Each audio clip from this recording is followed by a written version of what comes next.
Hi, good afternoon, and welcome to the Kern County Emergency Medical Care Advisory Board meeting of May 8th. At this time, we will have roll call. Staff, will you please call the roll?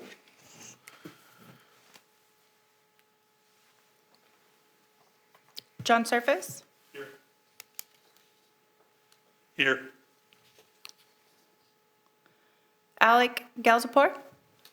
Here. Scott Hurlbut. Here. Chief Albertson. Here. Chairman Flores. Here. Sheriff Youngblood. Here. Dr. Lyon. Here. Orchel Crier. Here. We have a quorum. Okay, thank you. That brings us to our second item, which is the flag salute, and this will be led by Dr. Lyon. Salute and pledge.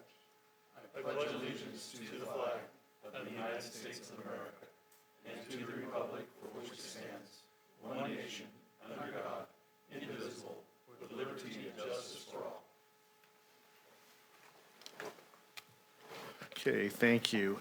Our next item is the consent agenda. All items listed with the CA are considered by program staff to be routine and non-controversial. The CA represents the consent agenda for the board members of MCAB. Consent items will be considered first and may be approved by one motion. If a member of the audience wishes to comment or ask questions regarding an item or items on the consent agenda, they may do so prior to a vote being taken on the consent agenda. A member of MCAB may remove any item from the consent agenda, and it will be considered in listed sequence with an opportunity for any member of the public to address MCAB concerning the item before action is taken. So we've all received the agenda in advance. Any motion or any consideration of items to be pulled? Okay, seeing none, I'll entertain a motion. Motion on recommendation. Okay, Lyon, second. thank you. Please call the vote. John Surface. Yes. Scott Hurlbut. Aye. Chief Albertson. Yes. Chairman Flores. Yes. Sheriff Youngblood. Yes. Dr. Lyon. Yes. Orchel Crier. Yes. Motion passes. Thank you. Brings us to item 2, board member announcements. Mr. Chairman, if I could, Sure. I don't know that everyone knows my alternate. I've been on this board for 19 years, and I don't know that I've had an alternate which required me to be here at every single meeting. So I corralled Alex Gazalapur. I don't know if I said that correctly or not, Alex, but as an alternate, he's the chief of police in Arvin and an overall good guy. So I don't plan on missing meetings, but I very well may. Okay, thank you. Thank you, Sheriff Youngblood. And welcome, should you attend a future meeting, we welcome you. Chair, can I make a brief comment? Just for the record, Tyler Whites, I'm here, and I don't think you called me for the vote either. Also in favor of that. I have you on the list now. Okay. Thank you. Okay, that brings us to our Emergency Medical Services Program request. Item 3, Manager's Report. Mr. Ferris. Thank you, Mr. Chairman.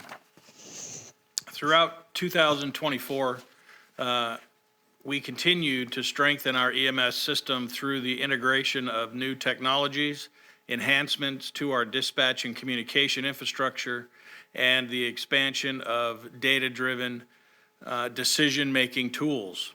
These advancements have helped improve patient outcomes, increased efficiency, and ensure we are meeting the evolving needs of our residents.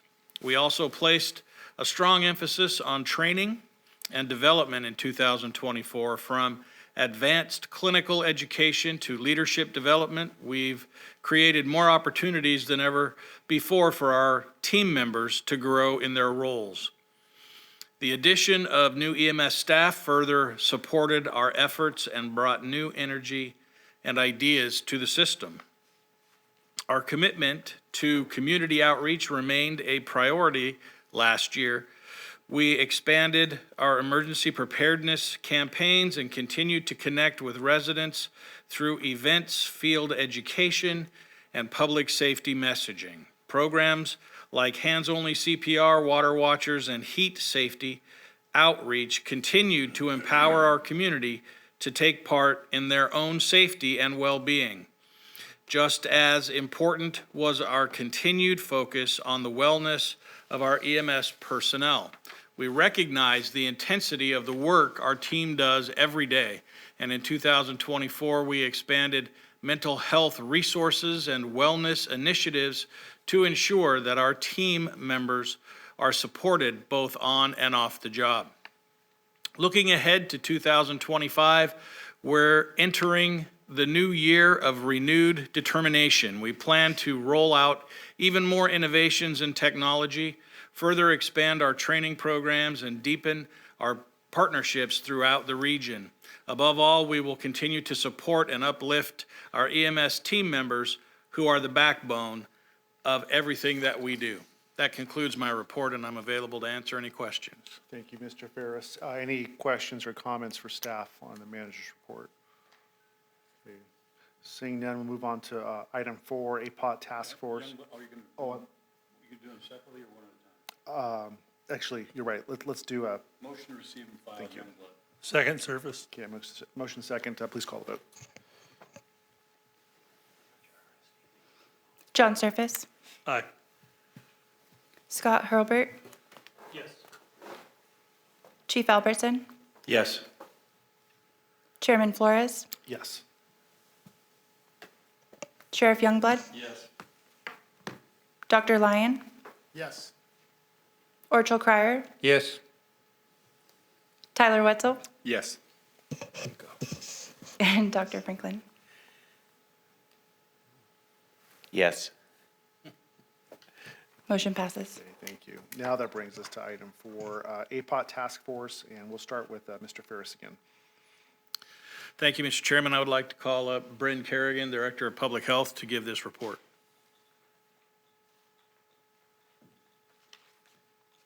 Good afternoon, MCAB board members. As Mr. Ferris indicated, my name is Bryn Kerrigan, your Director of Kern County Public Health. I do bring forward some good news. We did see a decrease in our APOT times during the month of April. In fact, we saw a 7% decrease when you compare April to March, and a 23% decrease when you compare April to January. So we are seeing improvement in our APOT numbers. However, we still have a long way to go, and we still need to address this problem. We have continued to meet regularly as an APOT task force. Attendance has improved, and I do believe that discussion has been very fruitful. There is a lot of participation during the meetings. We have identified our top 5 key challenges that we believe are leading to APOT in Kern County.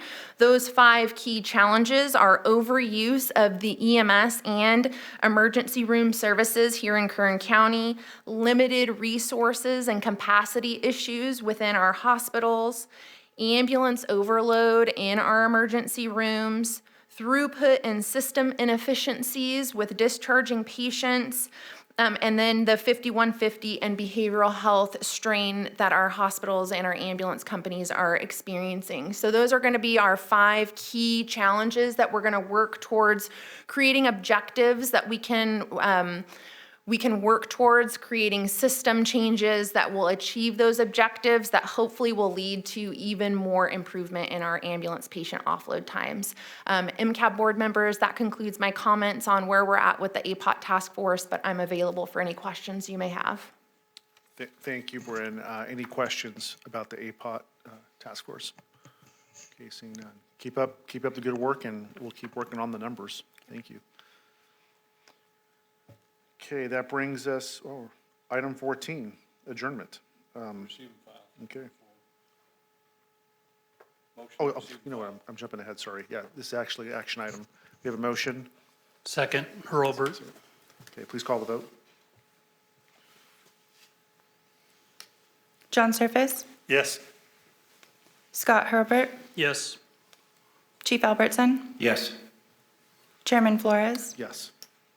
Sheriff Youngblood? Yes. Dr. Lyon? Yes. Orchel Crier? Yes. Tyler Wetzel? Yes. Dr. Franklin? Yes. Motion passes. Thank you.